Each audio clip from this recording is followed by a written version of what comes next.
Well, good morning, church. Hey, good morning. My name is Danny. I'm one of the pastors here at Lifewell, and like I get to say every opportunity I get to preach, I'm just so honored that you chose Lifewell as your place to come worship God that we very much believe is worthy of all of our praise, all of our glory, and all of our honor. Glad to be back this week. I got to go out of state last week and actually go to an archery competition in Oklahoma, shoot some arrows with some buddies, had a really good time. Really appreciative of one of our elders, Glenn Gritson, pitch hitting for me while I was away. Just an awesome sermon on burnout. Hopefully you not only enjoyed it, but hopefully you found some pointers that will enrich your life in a lot of different ways. Today, we are going to continue in our suffering sermon series, but we're going to do so in a little bit different type of way. Today, we're going to have a conversation that's going to focus on parents' biblical roles in helping their kids' mental and emotional health. And when I mean conversation, I really mean conversation. So I actually invited my bride to the stage, and so I love being on stage. I love being around a lot of people. It's a little bit more intimidating for my bride. And so will you welcome her today? And thank you so much for her being here, for her willingness to do this. I know a lot of you guys know quite a bit about me. Again, I'm on the stage multiple times throughout the year, the primary preacher here at Lifewell. But let me tell you just a little bit about Amy. Amy obtained a master's degree in professional counseling from Ottawa University in 2013. She is a licensed mental health counselor with experience in private practice, schools, and community-based counseling settings. Her additional training includes trauma recovery, family systems, and cognitive behavior therapy. In 2021, Amy established Life to the Full Counseling, a Christian counseling agency based here at Lifewell. She's my wife of almost 17 years. 17, right? Okay, almost 17 years. Mother of my 3 daughters, and the one that rolls her eyes at me more than anybody else on this planet does. And so she comes with her a wealth of knowledge today. And like I said from the beginning of this series, I am not an expert in these things. And so we have brought in experts to help out with some of these discussions. Our primary goal, by the way, here is twofold in a lot of different ways. One, we believe that you are the primary leaders, spiritual influencers, pastors to your kids. And so what we're doing here on stage or on a Sunday is really supplemental to what we hope you are doing in and through the lives of your children every day. And so when you come here, it's an opportunity to be encouraged to learn, to be equipped a little bit more, and then to go back into your homes and be the primary pastors of your kids. One of the things Amy and I also want to convey today, this is our reason why we're doing it, but one of the things that Amy and I know truly want to convey to you today is that we want to admit that as individuals, as men, as a man, as a woman, as a mother, as a father, we are flawed individuals. We do not have everything all figured out, and we will admit that our ways are not necessarily perfect, nor are they doctrine. We just believe as followers of Jesus Christ, we are to align our lives with the best biblical examples that we have to follow Jesus with everything, and this includes our lives, it includes raising our children, it includes how we navigate mental health, not just personally, but also amongst our kids. And so I'm going to dive right into this with Amy because we have a lot to cover here today. Amy, I know that one of the things that we have talked about a lot, or one of the things that we have very much figured out in this conversation of mental health is there's almost like this stigma around mental health. People don't want to talk about it. It's hard for them to bring up in conversations. Maybe it's even hard for them to admit that they need help, or hard to admit that this is something that they truly need to hit head on. And so why do you think, as much as there are so many biblical examples of biblical heroes that struggle with this, why do you think there's a stigma around mental health? I feel like most people that come into therapy sessions, the stigma comes from the fact that, one, they don't know how to start talking about mental health, that I'm struggling with something, because it requires me to be very open with that person, and they might do something with that information that I give them. Also, I don't want to tell you my burdens, because what if I trigger you and upset you, and then we have to go down a spiral of back and forth, tit for tat. And you may not understand what I'm trying to portray when I'm struggling with something. Yeah. One of the things that's interesting to me, though, about mental health is health, right? Like we talk about physical health and financial health and intellectual or even spiritual health. And so I think one of the things that maybe will help with the stigma is realizing that everybody has a mental health that they need to deal with. There's ways like with our physical health or financial management, different things like that there's things that we could actually do to become more healthy in that realm, correct? Most definitely. So probably the biggest skill set that we teach off the bat is developing awareness in your life. And so that's daily taking time, depending on how often you need it, at least once a day, where you're sitting down and you're checking your emotions. How am I feeling today? How did today progress? What did I do to help myself through those hardships that I went through? Or what did I do to promote positive feelings today? And some people do that through journaling, and there's different formats of that. And other people do that through having a decompressing conversation with someone at the end of the day. Yeah, absolutely.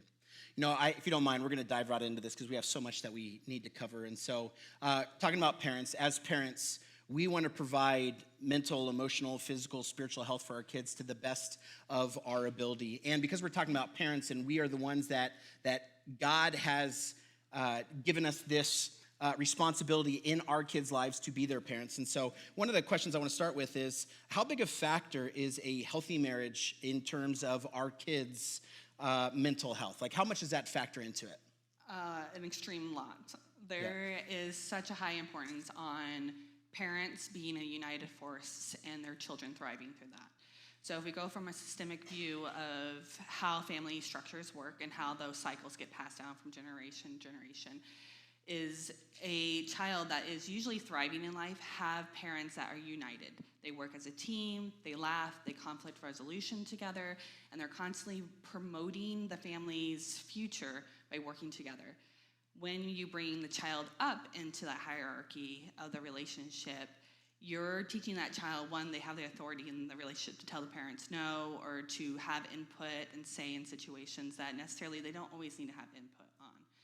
And you're teaching them that you don't trust your partner's judgment all the time, that you also need their information to help make decisions, or you may take their permission of, hey, I really want to do this with you, but Dad won't let us, so go talk to Dad and see if you can convince him that we should go do that.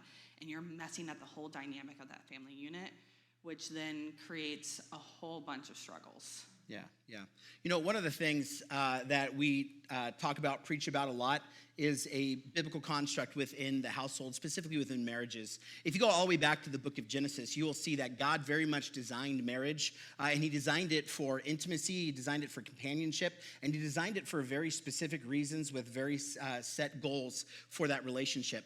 If you look at the marriage bond within scriptures and how God has set up the marriage relationship, I believe, when you look at the scriptures, is the most important relationship that we have on earth outside of a relationship with the Trinity, God the Father, God the Son, and God the Holy Spirit. And if there's anything when I'm preaching about parenting or I'm teaching about biblical roles in households, if there's anything that upsets people within my congregation when we teach about these things, it's when I say something like this: your relationship with your spouse is more important than your relationship with your kids. It's the only relationship I could see in the scriptures that is directly to point people to Jesus. It's the only relationship I could see in scriptures that's actually to directly point people to the concept of the Holy Spirit. And so a godly marriage, when lived out well, to me is one of the best arrows in our quiver, and not just how to bring someone into a relationship with Jesus Christ and to expand the gospel, but I actually think a godly marriage, when lived out right, might be one of the best things, if not the best thing, that we can give our kids in the context of how God has designed this relationship. Well, it teaches me the expectations that I need to have in my future relationships. And so when I'm old enough to get married or date, I now know what I need to be looking for versus seeking out an unhealthy relationship because I was super enmeshed with one of my parents, or they were constantly in conflict and they didn't agree on things. And so my parents are role modeling what healthy relationships look like for me. Yeah, so oftentimes kids, when they become adults, will pick relationships that are very similar to the ones that they grew up in and was modeled for them, right? Yeah, Good. It's unintentional, but we do it. It's unintentional, but we do it, absolutely. I think I'd be a little bit remiss in this conversation not to talk about a number of people that are in this room, because we have a number of married couples.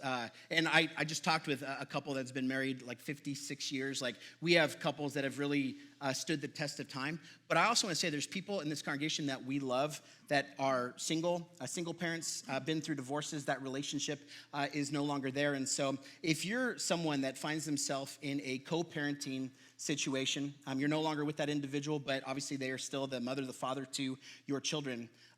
What is the best way in a co-parenting term that we could live, how we could act in order to still promote our kids' mental and emotional health? So at one point in time, you actually liked that individual that parented your child with you. And so being able to emotionally separate from them and approach them again as a normal human being that we would treat with respect is very important. And so that's a lot of therapy, learning how to separate emotions in those situations, forgiveness, and how that works. But the biggest thing that you can do is learn to champion on the other parent. And so when you're co-parenting, it's a lot of, these are the rules that we have set, that we would have set through our marriage or through our dating process, and these are what we need to expect from our children. And so how do we work as a team, even though we're not married, and champion each other on? So I'm not trash talking dad because the kids are going to dad's house, and he may do things a little different. He may take them to McDonald's when I'm like, I don't want to take them to McDonald's. But he may do things that are slightly different, but is it affecting the mission statement that we have as a co-parenting team through this relationship?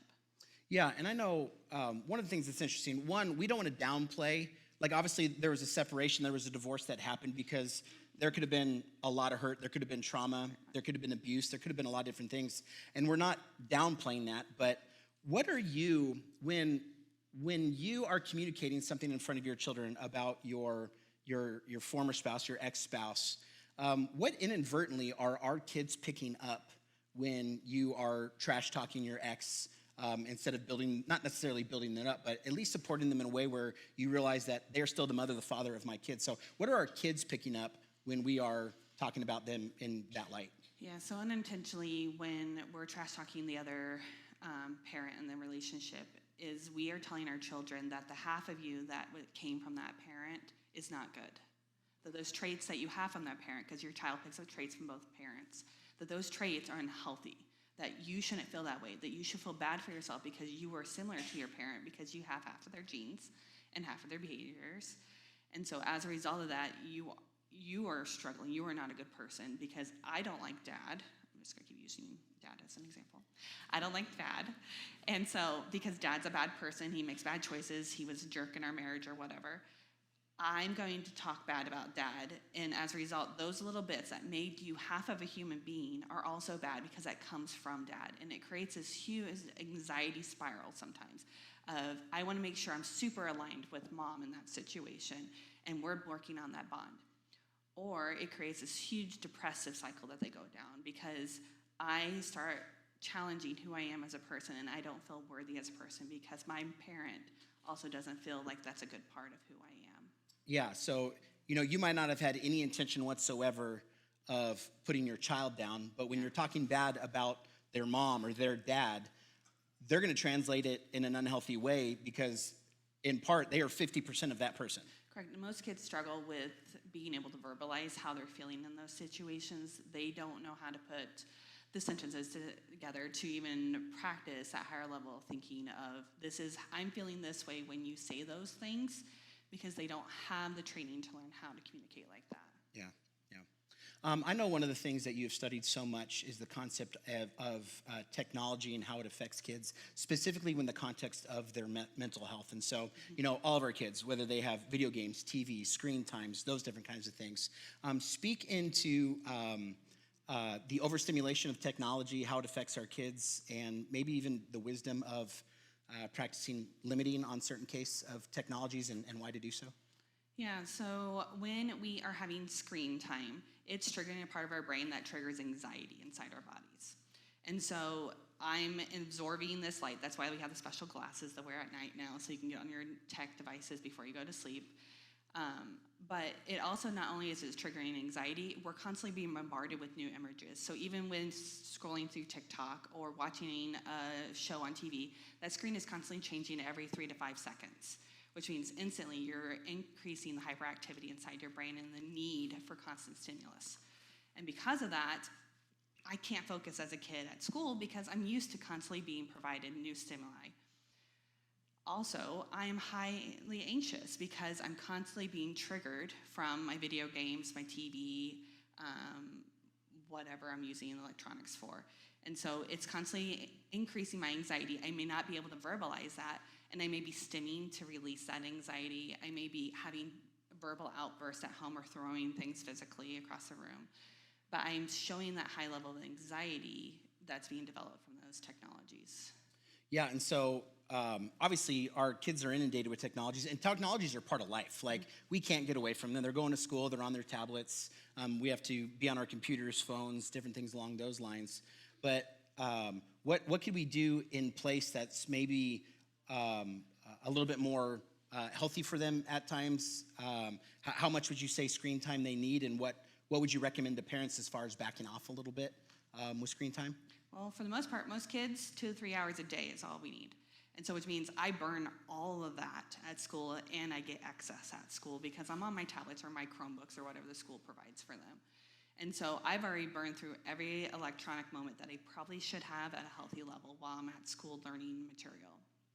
So then I come home and my parents give me my tablet to decompress from the school day, which is just actually increasing my emotions because I don't have a place to disperse those emotions. And as a result of that, a lot of kids are developing huge sensory issues because I'm not learning to play. When I go play and I'm spitting on that swing and twirling it and then untwirling it, I'm learning balance. I'm learning a lot of things that help with sensory issues. When I'm digging in the mud or ripping things out or stabbing the tree with a stick or something, I'm learning some sensory skills that are going to help me tolerate the world around me. And when I don't have access to normal playthings, I'm not developing the necessary sensory skills. Yeah. One of the parts of this conversation that'd be really easy for me to pass over because I know I'm very, very, very guilty of it is my screen time. And specifically my screen time when I'm around our kids.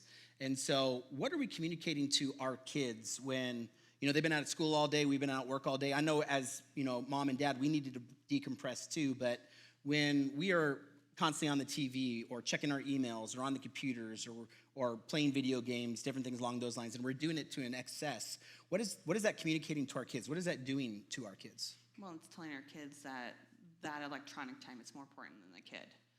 And so I may be sitting here gaming on Fortnite and my kid's sitting next to me watching me game on Fortnite, but I'm actually not paying attention to my kid. I'm not bonding with that child. I'm not showing them that I value that relationship that I have with them. I am constantly enthralled into that TV and working on that gaming system. And so my kid is sitting there, and the kid will think that we're bonding because they're sitting next to me, and I feel like we're bonding, but there's no communication skills happening in that moment. There is no actual emotional connection being developed. Yeah, and so when we're on those devices, we're communicating to our kids that they are not the most important one in the room. Very much. Yeah. I think our primary goal as parents is, or not primary goal, but maybe inadvertently, we want our kids to be happy. Like, we want that for our kids. That's why we buy them tablets or video games. That's why we sign them up for things. That's why we do a lot of things that we do as parents. But what would you say to parents whose primary goal is to make their kids happy? You're going to fail every single time. So happy is an emotion, which means it comes and goes really fast. And so, because we're constantly bombarded with emotions throughout the day by different situations that we put ourselves in. And so to constantly think that I can input enough stuff to keep my kid at a happy state of emotional stability is just fallacy. There is no capability of doing that. And so my attempt to keep them happy is going to fail, which in turn is going to cause me a ton of anxiety because I'm going to try to constantly come up with fun, creative ways to make my child happy and sign them up for different things, and I'm just going to add more stress to my caseload. But I can teach contentment. So contentment is that I am okay with how life is. I'm okay that mom takes off and goes and hangs out with her girlfriends once in a while, and that mom doesn't have to always be around. I'm content. Or that mom or dad go on date nights. Correct. Yeah. And that they can go have fun without us. And that is okay. I am content with the fact that I can be in my room alone and play with my own toys. I don't need a playmate in there constantly playing with me. And so I'm learning that life is about contentment and not about constantly being happy, because it's just going to create a cycle of anxiety for the parents and a cycle of depression for the kid when they're not happy. Yeah, so if parents are aiming at happiness, you're almost guaranteeing that your kids won't be. Correct. Yeah, which is interesting. You talked about resilience, or you didn't talk about resilience yet. I want to go into resilience a little bit, but you talk about contentment. Where does contentment and resilience come into as far as if our goal should be to teach them how to be content, teach them how to be resilient? Like, how do we do that? Well, contentment is sometimes taught through saying no to things. That, no, you don't need to have that Stanley Cup that just came out, and all the kids are carrying it at school. And no, you don't need another Squishmallow because you have 50,000 Squishmallows in the closet already. It's also teaching them that no, we're not going to eat McDonald's yet again this week. We're going to sit down and have a salad and some pork chop with that instead. It's saying no to situations to teach that. Resiliency is developed through allowing your kid to fall on their face. And so a lot of what we do as parents is we want to prevent our kids from getting hurt because we love them. And I would do anything for my kids. I would take a bullet for them. I would go battle that bear for them. But that's not teaching my kids to be resilient, because my kids have to learn that they are capable of resolving things on their own, that they can fix things on their own, that I have taught them enough skill sets to be able to problem solve on their own, to deal with that bully at school, to do things that they need to do. But they can't be resilient if I haven't inputted enough information into their life and actually worked on communicating with my children about what life can look like. Yeah. One of the terms that I've become recently familiar with is this concept of what it is to be a snowplow parent. So the concept of snow plowing is getting rid of everything in the road that is an obstacle. And so you're plowing the road, making sure that there's no potholes, there's no obstacles, there's nothing that'll get in the way so that the journey will be absolutely perfect. And so talk about what it is that we don't want to be people that are preparing the road for our kids, but we want to prepare the kids for the road. Yeah, so as soon as they are little, we should be teaching them how to communicate how I feel, what to do with those emotions, how to regulate yourself, how to de-escalate from a tough day at school because you were in I learn all stinking day and that was overwhelming, how to deal with peer interactions, and how to even function on your ADLs, so your activities of daily living. So can you brush your own hair? Can you brush your own teeth? Can you make your bed? Do you know how to do dishes? And so if I'm snow plowing, I'm doing all those things for my kid. I'm leading the way. I'm picking the career that they should get into because, well, I wanted to do this. And so I think this kid would make a ton of money, and I'm going to push them into that career path, versus allowing that kid to figure out who they want to be when they become an adult and helping them within these boundaries that we've set as parents, because we need to have some authority in their life. But here's the boundaries, and within that wiggle room, you can figure out how you're going to get to where you think you should be going. Yeah, and I know one of the topics that's maybe not fun to talk about, and in our culture it's sometimes looked down upon with our kids, is even, the concept of discipline. Discipline in kids' lives, now I'm not necessarily talking about corporal punishment or different things along those lines, but how important is discipline in our lives, and actually can discipline help make our kids, quote unquote, happier, better individuals, better human beings? Like how does that fit into it? Yeah, discipline is super important when you have children.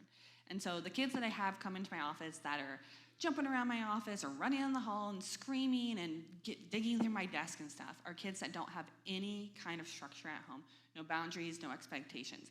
They run the roost. And so those are the kids at school that are telling the teachers off and tossing desks and pulling the fire alarms all the time, which are super common nowadays in our school systems, because these kids don't have discipline at home, so they don't respect authority outside of the home environment.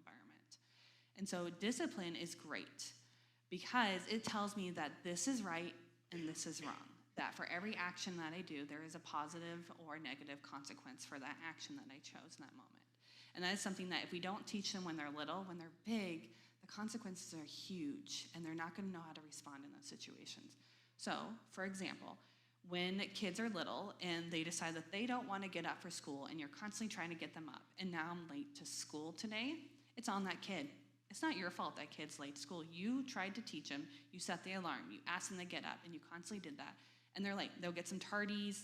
It's on them, and they're going to have consequences at home. So when you come home, here's a chore because you were late, or here's something that I'm going to have as a repercussion for what you chose. When I'm an adult and I'm constantly late to work, I'm going to get fired, which means I could lose my car and my house, and I can lose relationships because I'm constantly losing jobs, because as a kid, I didn't learn to get myself up and moving in the morning. Yeah. So one of the things, you and I have talked about is this concept of starting with the end in mind. Like, even though our kids are 7, 11, and 13, I got that right? We're starting with the end in mind, in that we want to know, like, when our kids leave our house, what type of adult, what type of human being are we going to give to society? Are are we going to give? Obviously, we're stewarding our kids for God, but we're starting with when our kids leave our house, 18, 19, 20 years old, whatever that might be, what type of individual are we going to be giving society? And how important it is to kind of start with the end in mind with the concept of those things? Yeah, so part of my job as a mom, yours as a dad, is to disciple our kids. And so for Danny's perspective, church perspective, that's different than as a therapist perspective. So as a therapist, my job as a parent is to teach my kids how to do life.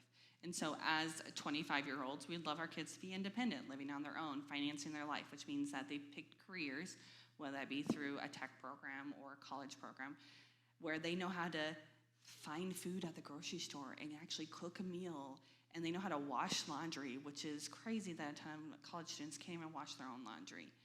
Teaching kids how to pay bills, how to balance a checkbook and not withdraw too much money and have to bounce things all the time. And our goal is to create these healthy individuals that at 25 years old, hopefully earlier than that, can sustain their lives and do well. So at a young age, so at 2, on their 2nd birthday, our kids start getting chores. And so it's easy. It's like 2 years old. They have to go get the little garbage bins out of the bathrooms and empty those. And so then we build up from there to the point where Skylar, who is 13 and going to high school next year, she can cook fresh bread from scratch and make these elaborate cakes and can do all kinds of things. She can deep clean the whole house. Even our 11-year-old can deep clean a house, which means wiping walls down and washing everything in the house. They know how to organize their room and purge the things that no longer fit or that they don't need anymore. Because as adults, I don't want to have to go to their house and clean their house for them.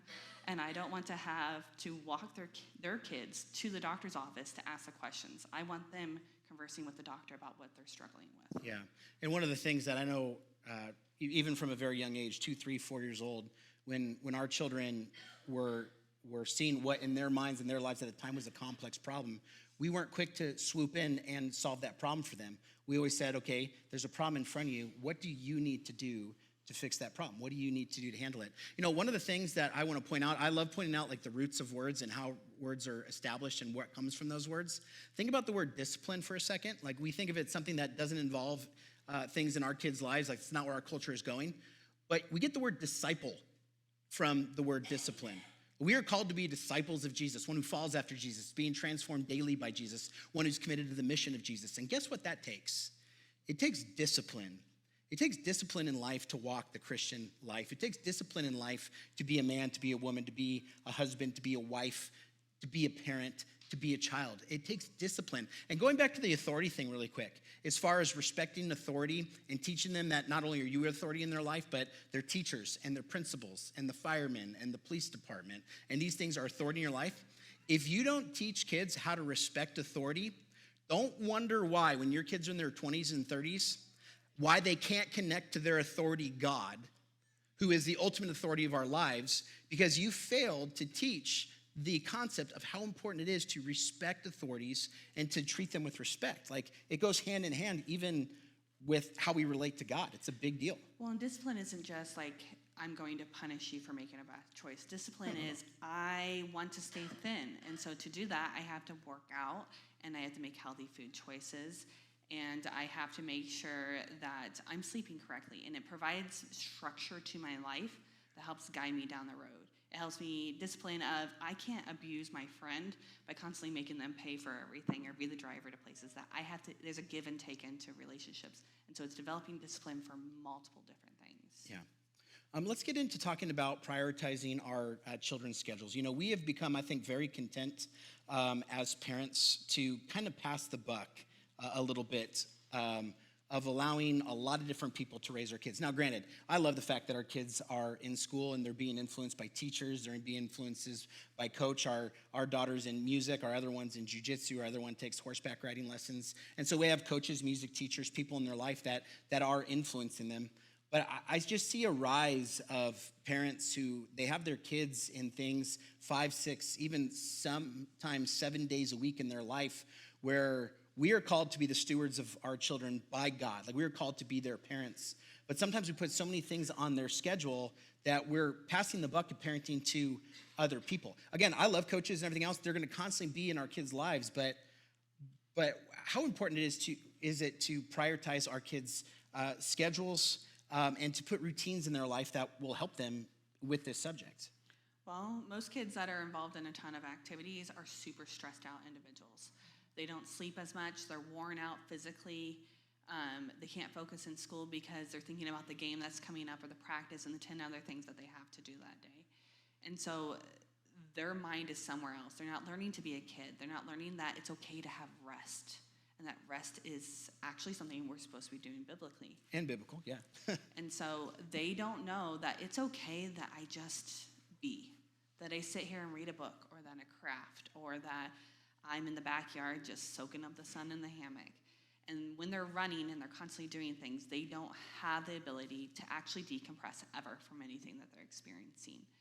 And so also with that, if they're constantly busy and they're working with all these outside sources, you're not feeding your kids the things that your mission statement as a family wanted to feed these kids. And so you have everyone else teaching them how to interact with the world, what's right and wrong, where morality comes from. And you're not the ones that are inputting all that information, because more than likely you're with your kid for an hour or two a day and that's it. And so where are they getting that information from? It's from everyone else that's actually raising your kids. Yeah, which I know I had coaches growing up that were awesome, instilled with me some incredible things. And then I also had some coaches, some people in my life that were instilling maybe not the greatest of things in my life. And so, again, it goes back to, who do you want to be the one teaching your kids? And again, we want people to have their kids in sports and music, different things like that, but we have to have a little bit of a wisdom behind it, right? Yeah. You talk a lot about, I know this is one of your babies, if you will, about the importance of creating routines for kids. Why do kids actually thrive under routines? Yeah, so routines are great. I love routines. I've got the next 3 months of my life planned out because I like to know what to expect, but also kids thrive in that environment. There's a reason why a majority of kids do really well at school and are terrible children at home making bad choices. The reason is, at school, they know what to expect. They know when lunch is coming, when snack time is coming, what special they have that day. They know when they have a test, for the most part, unless it's a pop test.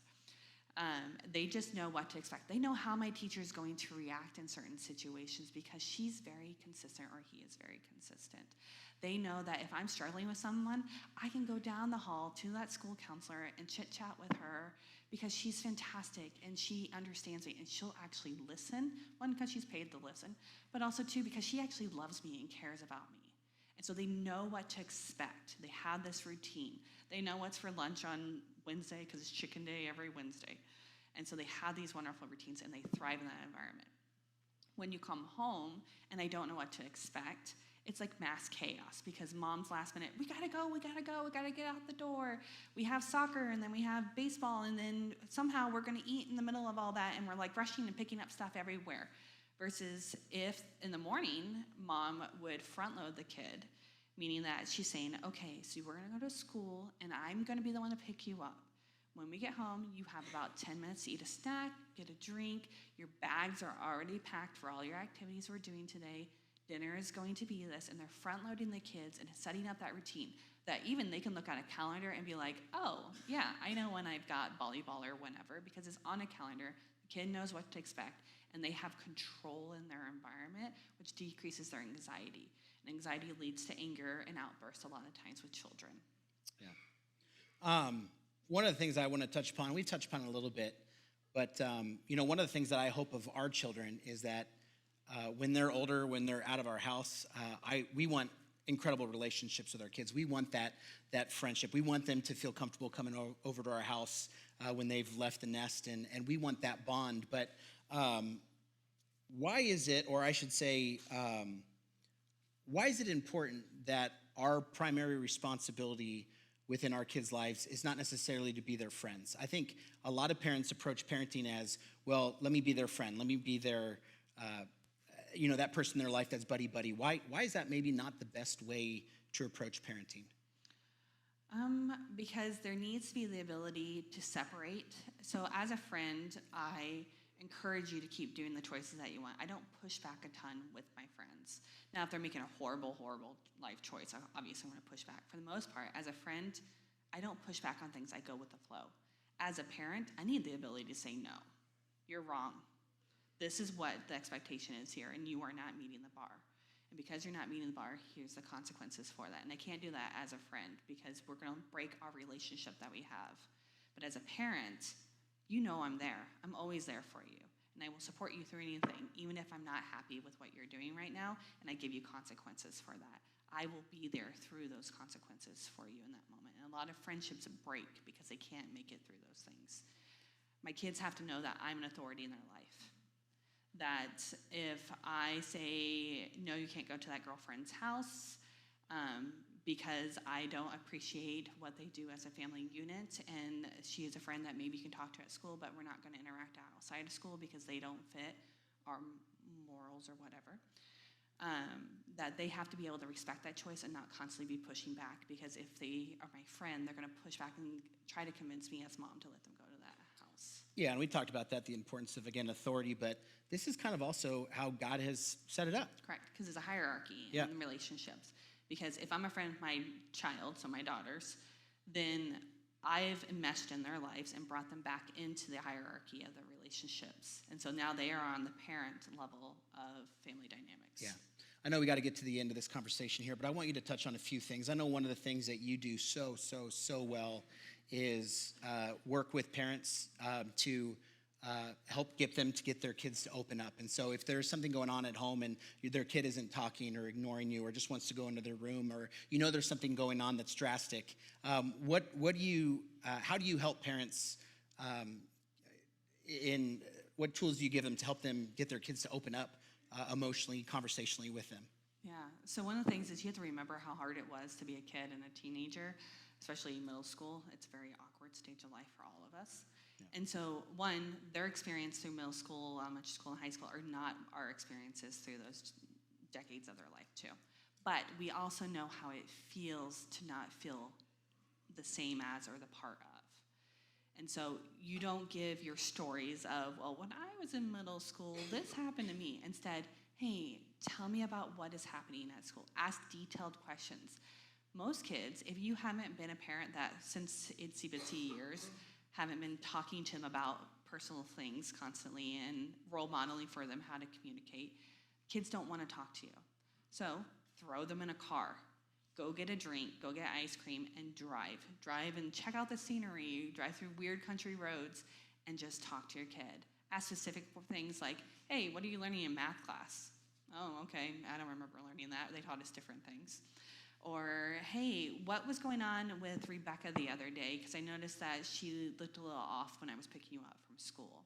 And asking specific questions. Because if you say, how was school today? Yeah, it was fine. And that's all you're going to get from the kid. Versus if I'm asking detailed questions, kids open up.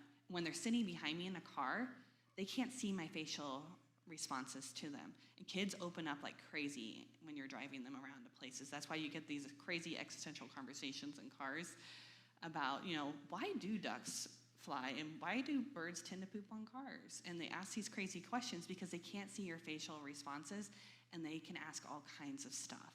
And so throwing them in the car until they feel able to trust you enough to have conversations face-to-face is really important. But then just being intentional, obviously, about not just being in their life, but being intentional about those conversations. Correct. Going maybe to a different length and how you respond, it all goes into it. Well, you have to remember everything they tell you, too. Yeah. So if you're telling me little Susie and you went and did this at school this week and that you guys are getting into Pokemon or whatever it is, and I had to remember the weird things you just told me about Pokemon, even though I have no clue what you're talking about, because when I talk to you next, I need to be able to ask, hey, did you beat Charizard or whatever the character is in that moment? And how's that game been going on? Because it's showing that I actually cared enough to remember what we talked about in that moment. Yeah. And so it's just really important to remember the topics, to let the kid even teach you something. I know a lot about video games that we don't even own the units to video games. And I could tell you all kinds of things about the toggle systems and stuff. I'll never use it. But the kids connected to me through being able to teach me something. Yeah. When a child is dealing with an emotion, and God very much created us with these emotions, talk a little bit about how not to apologize for normal emotions in our life and how you teach that. Yeah, so emotions are normal. We are all human. We're meant to experience life. So I'm going to be happy some days, and I'm going to be sad some days. I'm going to be elated some days, and I'm going to be extremely angry some days because of environmental things that are happening around me. And it's okay to feel those things. It's okay to notice where they are in my body. It's okay to be able to communicate how the thoughts in my heads are working and how it connects to even self-harm thoughts in those moments. What's not okay is my reaction to those thoughts and those feelings. And so we don't apologize because I am angry right now. I apologize for screaming and slamming that door, chucking that thing across the room. Your actions, yeah. Yeah, and so I'm apologizing for the action. I don't ever apologize for how I feel. But one of our jobs as parents is to help navigate them, to show them healthy ways on how to deal and express our emotions. By the way, our God-given, God has instilled with us these emotions in our lives. They're not bad things, but part of our jobs as parents is teaching them how to help navigate. Correct. And so it's basic things. It's coping skills. That's our biggest word in therapy, is teaching coping skills. And I always kind of joke about that with clients, but it's super important to learn basic coping skills. What are things that bring you joy? That in that moment when you're super angry, de-escalate you really quickly to the point where I can actually verbalize how I'm feeling in that moment. So teaching the kid how to communicate how they're feeling. I feel this. When you do this, I feel this way. And being able to basic conversations that we would do with normal high school students, teaching them when they're little. So sitting down Ainsley, who's our hyperactive individual in our family, and working with her when she's saying, hey, Mom, I need you to wash my hair in the shower. Ainsley, think about this. Is it that you need me to help you wash your hair in the shower? You're 7 years old. You've been doing this for like 3 years now. No, Mom, I just want some attention right now, and so is there a way that you could come talk to me while I'm in the shower? Yes, Ainsley, I will come talk to you in the shower. If you are needing that, I will sit down and spend that time with you. But I will not do something that I know you're capable of. So ask in an appropriate manner to get that need met. Yeah. I know just for time, I'm just going to ask Amy one more question. But if you're not familiar with this, we actually have a text messaging service here at this church. So if you have any questions for us that we're not going to be able to answer here right now, text the church. We'll make sure it's unanimous. We will get back to you those questions. But this is a question that came in from one of our people. And it's something that I know I'm interested in knowing a little bit more about. And so the question is this: is there a way to know if a child is truly anxious about something or just learning what will delay bedtime or sleep in your room? I don't want to scare them for life, but I also don't want them to have, I don't want to have them be able to learn how to play the anxiety card like they do the bathroom card before bed, or I had a nightmare, can I come sleep in your bedroom, those different types of things. And so how do you handle those situations? Well, even when they're little, we've got to teach them how to regulate through anxiety. And so that's a great opportunity. So if my kid's crying in bed or is asking to get out of bed because they're scared the boogie monster is going to get them, or their nightlight isn't working bright enough or whatever. Hey, so here are some things that we can be doing while you're in bed. We can pray to help you control the anxiety. You can sit here and count to bajillion numbers if you want to. Do some math things, recite your favorite poems. In your head, close your eyes and replay the entire movie that you've watched 30,000 times on Disney+. And so you can teach them skills to cope in that moment. When it's not anxiety is because the kid is feeding off of parents. So if mom is terrified someone's going to break into the house, even though I live in the safest area of Northwest Indiana, the kid is going to start fearing that someone's going to break into the house because they're feeding off of mom and dad's anxiety in those moments. Because the likelihood of having that is very slim in this area. But also, kids learn from us. So if they see us anxious about things, they're going to be anxious about things. And so a lot of the times it's being able to sit the kid down and be like, okay, so every single night you're anxious to go to bed. One, that's a ding ding, it's not anxiety. I just don't want to go to bed, I want to come snuggle a little bit. Or it's, hey, my kid is anxious to get in the shower. Well, nothing bad, nothing fearful has ever happened in that shower. What are they actually trying to get out to get you to respond to them in that moment and talk to them? Because I'm seeking attention through that action. But you have to be teaching them skills that when anxiety does happen, they're able to regulate through that. Yeah, awesome.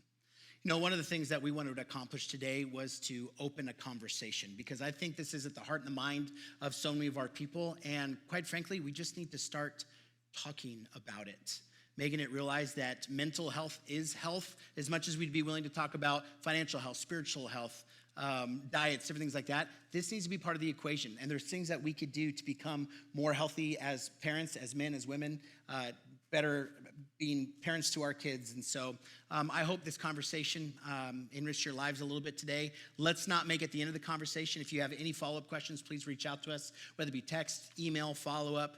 We want to continue this conversation in our lives. And so if you don't mind, will you pray with me? We're going to bring the worship band back up here today. Would everybody please appreciate Amy for coming?